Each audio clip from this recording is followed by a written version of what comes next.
नमस्कार। आज हम बात करेंगे कि अगला उपराष्ट्रपति देश का कौन बनेगा। देखिए, जो लोग राजनीति में रुचि रखते हैं उन लोगों के मन में आज एक ही बात है कि आखिर अगला उपराष्ट्रपति कौन बनेगा। अभी तक बीजेपी ने भी अपना उम्मीदवार डिक्लेयर नहीं किया है और अपोजिशन भी इस बात की वेट कर रहा है कि बीजेपी अपना उम्मीदवार डिक्लेयर करे तो वो भी अपना उम्मीदवार बताए।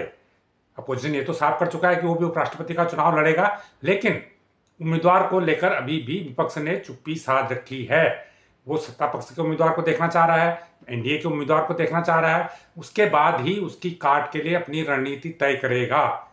बीजेपी ने अभी तक उम्मीदवार की घोषणा नहीं की है। आज शाम को संसदीय दल की बैठक होने वाली है। हो सकता है कि इस बैठक में निर्णय हो जाए और जो नाम बीजेपी तय करेगी वो शायद बाहर आ जाए। लेकिन अब चूंकि 21 अगस्त को उपराष्ट्रपति चुनाव के लिए नामांकन होना है, इसलिए बहुत ज़्यादा समय अब नहीं बचा है किसी भी दल के पास कि इसमें देरी करे, उम्मीदवार के तय करने में देरी करे। अगर बीजेपी आज नहीं तो कल, कल नहीं तो परसों, 2 या 3 दिन बीच में बचे हैं। 21 अगस्त को नामांकन करना है तो 21 अगस्त को तो चीज़ें सामने हो ही जाएंगी, लेकिन उससे पहले 17, 18, 19, 20 4 दिन बचे हैं और आज का दिन है। इन 5 दिनों के भीतर ही एनडीए का उम्मीदवार सामने होगा और उसके बाद इंडिया गठबंधन का भी उम्मीदवार सामने होगा। तो बात करें सबसे पहले बीजेपी के उम्मीदवार की। बीजेपी के उम्मीदवार को लेके कई नामों की चर्चाएं हैं। सबसे ज़्यादा संभावनाएं व्यक्त की जा रही है वो कर्नाटक के राज्यपाल और पूर्व केंद्रीय मंत्री थावरचंद गहलोत के नाम की चर्चा है। बहुत तेज चर्चा है कि थावरचंद गहलोत को उपराष्ट्रपति के लिए उम्मीदवार घोषित किया जा सकता है। हालांकि इसका फैसला बीजेपी तय करेगी, भी ऑफिशियल घोषणा होने बाकी है। लेकिन इसके अलावा जो दूसरे नाम हैं उनमें बीजेपी के जो अध्यक्ष हैं जेपी नड्डा का भी नाम चल रहा है, रक्षा मंत्री राजनाथ सिंह की भी चर्चा है, जम्मू कश्मीर के उपराज्यपाल हैं मनोज सिन्हा, उनके भी नाम की चर्चा है। ये भी कहा जा रहा है कि हरिवंश जो उपसभापति हैं राज्यसभा के, उन्हीं को सभापति जो या उपराष्ट्रपति के लिए चुना जा सकता है।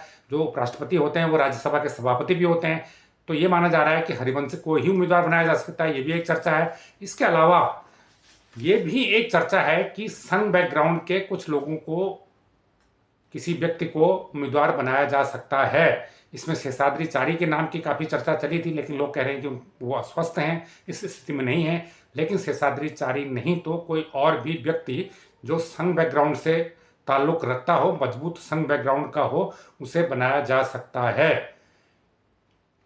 अब कौन उम्मीदवार होगा, क्या होगा, ये स्थिति अब जल्द साफ हो जाएगी। इस पर बहुत ज़्यादा कयासबाजी लगाने का कोई मतलब नहीं है। लेकिन एक बात स्पष्ट है कि इस बार बीजेपी ऐसे व्यक्ति पर दांव लगाएगी जो कोर बीजेपी का आदमी हो, शुरू से बीजेपी से जुड़ा हो।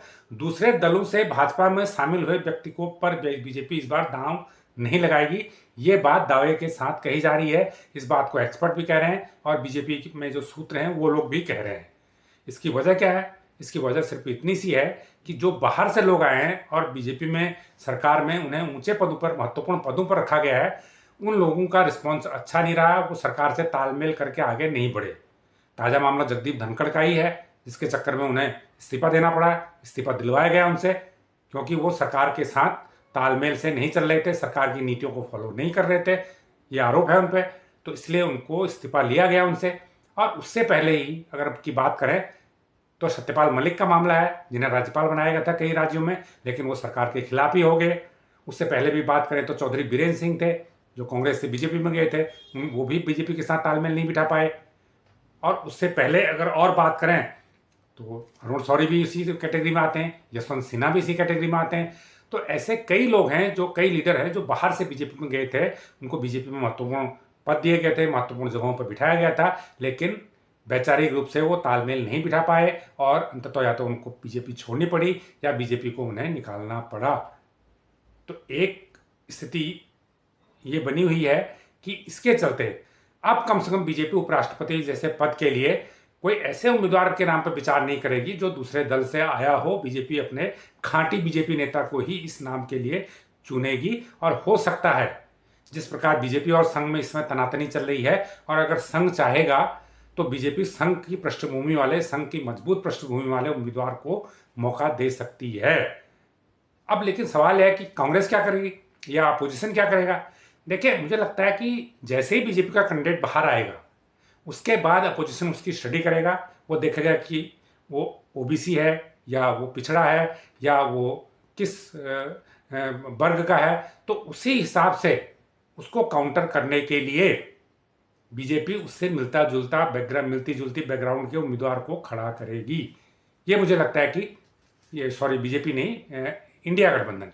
तो जब बीजेपी का उम्मीदवार आएगा तो इंडिया गठबंधन उसी की बैकग्राउंड से मिलते जुलते उम्मीदवार को जवाबी तौर पर चुनाव मैदान में उतारेगा।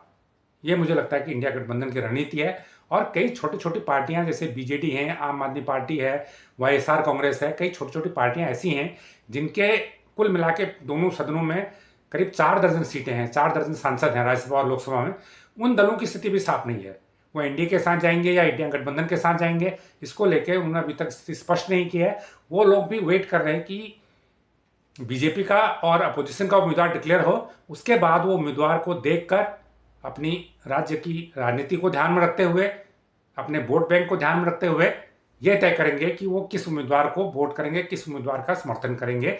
वो दल इस उम्मीद में बैठे हुए हैं। तो ये जानकारी आपको कैसी लगी हमें कमेंट करके जरूर बताएं। जो लोग इस चैनल को पहली बार देख रहे हैं वो इसको लाइक करें, सब्सक्राइब करें और शेयर भी करें।